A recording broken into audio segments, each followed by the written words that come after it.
Dear friends, আশা করি সবাই অনেক অনেক ভালো আছো। টাইপ নাম্বার 5 শেষ করে আমরা চলে আসলাম টাইপ নাম্বার 6-এ। সমচাপ প্রক্রিয়ায় কৃতকাজ ও আয়তন পরিবর্তন নির্ণয় করো। এখানে দেখা আছে প্রায় টাইপ নাম্বার 5-এরই সেম, ওটা থেকে এটা কিন্তু ওটার সাথে লাগানো। সো এটা স্কিপ করলে কিন্তু হবে না। টাইপ নাম্বার 5 শেষ করে আমরা টাইপে 6-এ চলে আসলাম। তো এখানে দেখো ডিডাব্লিউ ইকুয়াল পি ডিভি, যেটা কিনা ডিডাব্লিউ যে আমরা এর আগের টপিকে আমরা পেয়ে গেলাম। তো পির জায়গাতে পি রবের, ডিভির জায়গাতে আমাদের যেহেতু আয়তন বলা আছে সেহেতু ভি2 মাইনাস ভি1 হবে। আমরা প্রতীক পরিচিতিটা দেখে নিই। ডাব্লিউতে কাজ, কাজের একক জুল, পিতে চাপ, চাপের একক নিউটন পার মিটার স্কোয়ার বা প্যাসকেল। ডিভিতে আয়তনের পরিবর্তন, যার একক মিটার কিউব। এই তো এখান থেকে ডিভিতে বোঝাইছে আয়তনের পরিবর্তন ভি2 মাইনাস ভি1। তাহলে আমরা দেখো সরাসরি এক্সাম্পলে চলে যাই। এক্সাম্পল নাম্বার 1-এ বলছে 1.0 ইন্টু 10⁵ নিউটন মিটার স্কোয়ার। স্থির চাপে কোনো আদর্শ গ্যাসের আয়তন 0.12 মিটার কিউব থেকে 0.52 মিটার কিউব হলে বহিস্থ কাজের পরিমাণ নির্ণয় করো।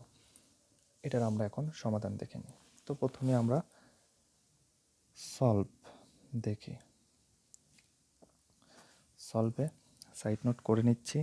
সাইড নোটে বলা আছে যে বহিস্থ কাজের পরিমাণ ডিডাব্লিউ।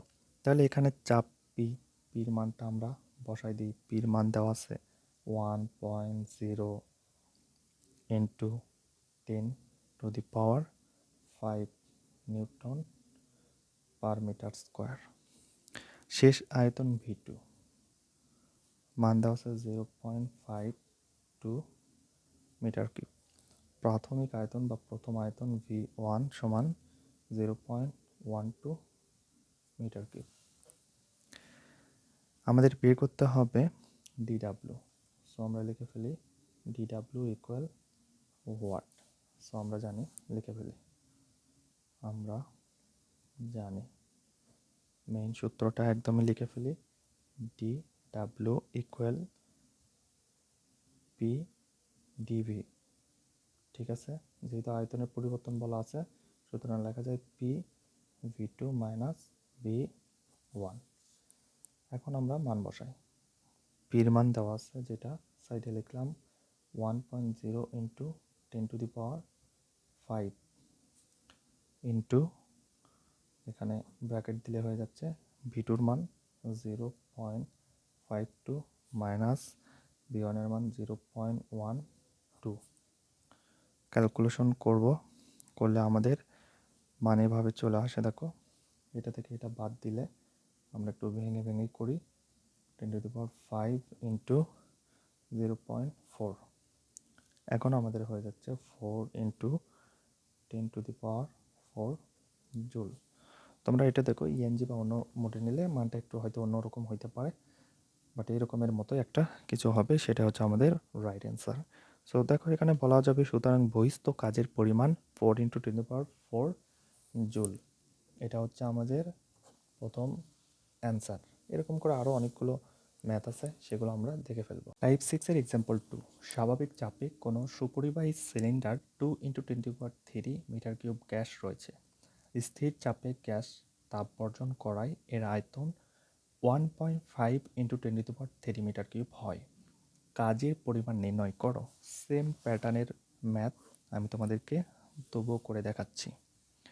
এখানে স্বাভাবিক চাপ P equal 1.013 into 10⁵ newton per metre square, যা আমাদের দেওয়া আছে। স্বাভাবিক চাপ থাকলে এই মানটা আমাদের এখানে বসাতে হবে। এটা কিন্তু মুখস্থ মান, ঠিক আছে, মুখস্থ মান। এটা কেমিস্ট্রিতে তোমরা এই মানগুলো পেয়ে যাবা।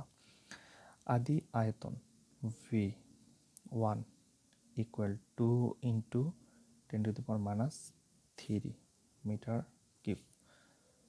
চূড়ান্ত আয়তন বা শেষ আয়তন ভি2 ইকুয়াল 1.5 ইন্টু 10⁻³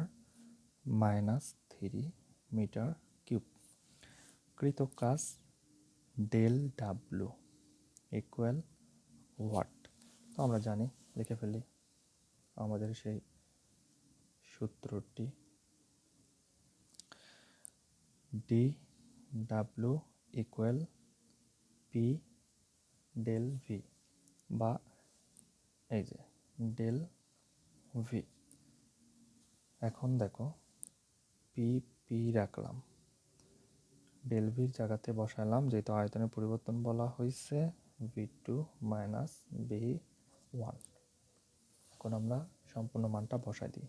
পি মান দেওয়া আছে 1.013 ইন্টু 10⁵, ব্র্যাকেট দিলাম। v2 মান দেওয়া আছে 1.5 ইন্টু 10⁻³ মাইনাস দিলাম এখানে v2 v1 এর মান বসাবো 2 ইন্টু 10⁻³।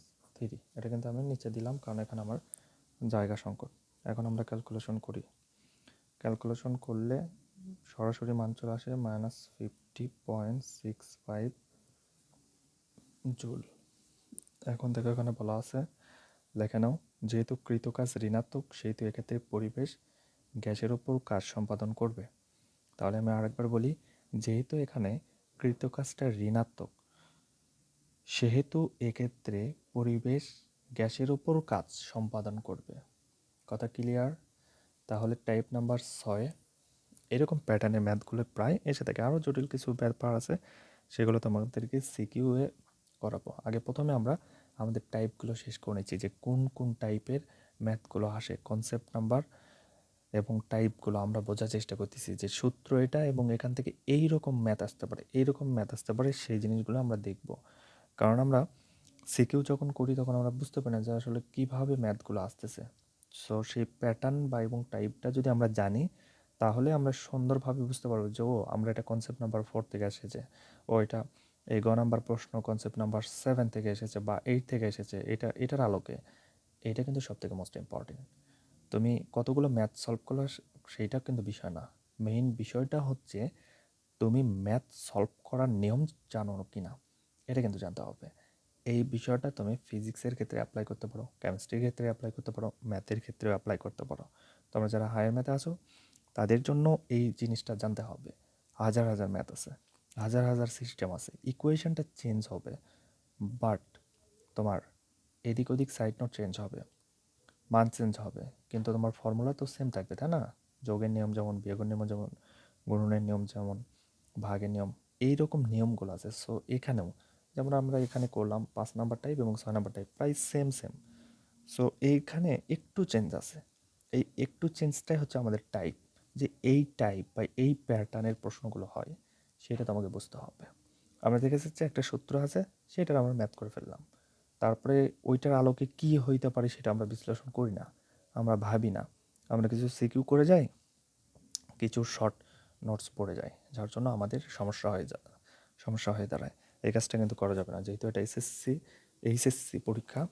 সো এই জিনিসগুলো আমাদের ভালো করে ডিপভাবে পড়তে হবে। এগুলো যদি তোমরা এই প্যাটার্নগুলো মনে রাখো বা এভাবে যদি পড়ে যাও, তোমাদের অ্যাডমিশন টেস্টে ইউনিভার্সিটি বা ইঞ্জিনিয়ারিং অ্যাডমিশন টেস্টে তোমার জন্য এগুলো খুব হেল্পফুল হবে। আর যারা মেডিকেল দেবা তাদের জন্য তো ম্যাথ খুব কম লাগবে, জটিল লাগবে না, তাদের জন্য মুখস্থ যে ফর্মুলাগুলো আছে সেগুলো করতে হবে। সো তোমরা যেটাই করো, মেডিকেল অ্যাডমিশন দাও অথবা ইঞ্জিনিয়ারিং অথবা ইউনিভার্সিটি, প্রত্যেকের জন্য আগে এইচএসসির বেসটা আগে ঠিক রাখতে হবে। হ্যাঁ, এই জিনিসটা মাথায় রেখে তোমরা তোমাদের পড়াশোনাকে কন্টিনিউ করো। ভালো থাকো, সুস্থ থাকো, দেখা হচ্ছে 7 নাম্বার টাইপে।